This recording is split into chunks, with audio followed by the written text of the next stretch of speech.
We just a few days ago were talking about an update to the new Transformers Galactic Trials video game that was supposed to come out on all the current video game consoles, and we were like, hey, what's happening with that? We haven't gotten any new information about it.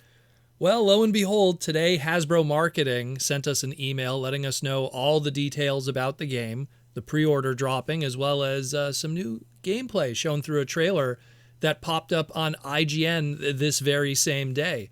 So we're going to be going through all those details, see what's happening with it, go through all the little nitty-gritty that we got. If you want to see the gameplay trailer, I'll link it in the description of today's segment. And yeah, let's just go through it like we always do here on the Transformers Slag podcast and make sense of it all. So Outright Games is going to be doing what they describe as a roguelike, story-driven arena shooter with racing elements. It's quite a lot packed in there, but I mean, it's Transformers that has a lot packed in an action figure. So maybe it's, not to be surprising in a lot of ways. It'll feature 11 characters, 3 of those that'll be available from the get-go in the game: Optimus Prime, Bumblebee, and Megatron, and later on in the story you unlock other characters. Those 11 other characters will all be ground-based, and that kind of adds to the racing element that this game is in, and it, by having all these characters be ground-based, they're able to exist in that kind of gameplay world. So don't expect any jet-based characters or seekers or stuff like that. And it leads to some interesting choices as a result for the roster, especially on the Decepticon side because of it. So of these 11 characters total, you get Optimus Prime, who is rocking a very evergreen style design, which I feel overall is the visual aesthetic of this game for all the characters, and what I feel Hasbro probably provided Outright Games as a visual direction. So Optimus Prime, no surprise, transforms into a truck. You got Bumblebee that transforms into a sports car. Wheeljack that has his Lancia-inspired sports car left intact.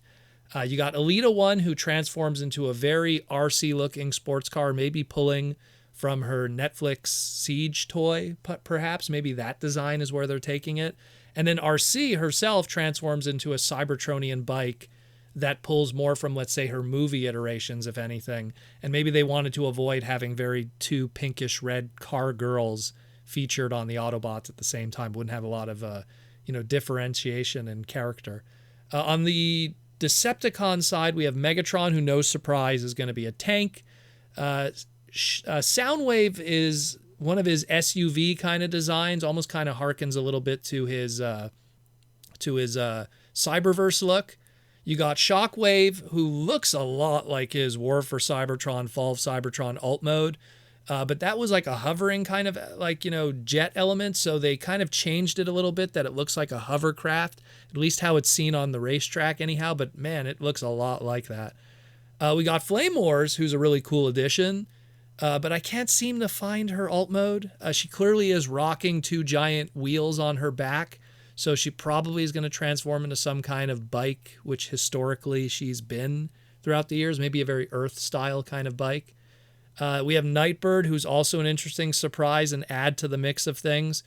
But then again, it seems like I said, there's not a lot of high-tier female Decepticons that aren't jets or seekers, so you got to really pull from somewhere. So I guess they kind of went, yeah, let's just use Nightbird, and they're basing her off of what I like to call the Proto-Man Nightbird car route, which I wrote that story back in 2010, and then later on those elements were cemented by Sakamoto-san in 2015.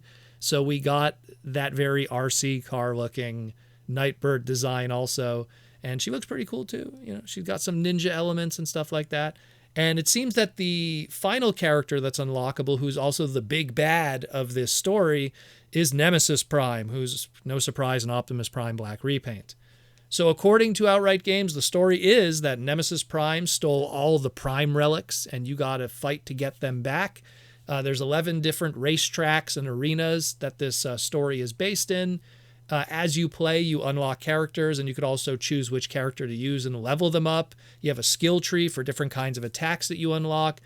You could customize them, different kinds of weapons you could equip to them. And of course, when you find those Prime relics, add those to your characters too to get these extra boosts for your bot of choice.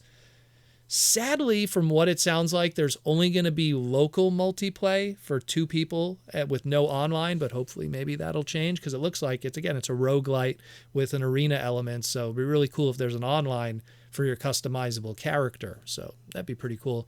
So we have a pre-order that's now live as we speak on Amazon and all other retailers. But based on Amazon here, from what we could tell as an example, all console versions will have a pre-order right now of $39.99 for Nintendo Switch, PS4, PS5, Xbox X Series, and the S Series, and will be shipping out and releasing worldwide October 11th, 2024. So not too far away.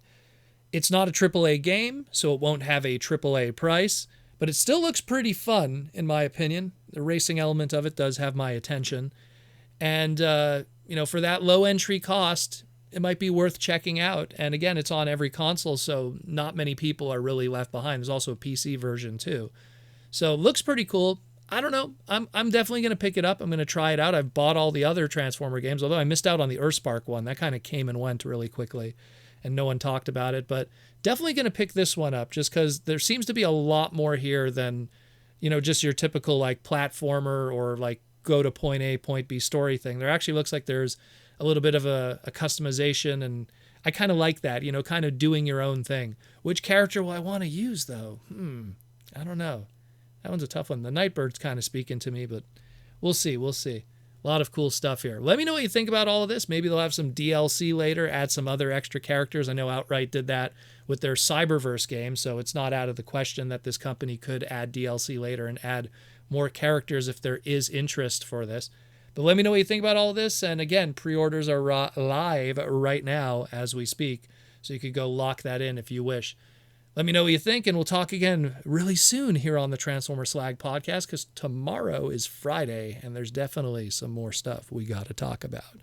I'll talk to you again, and we'll talk to you in the near future.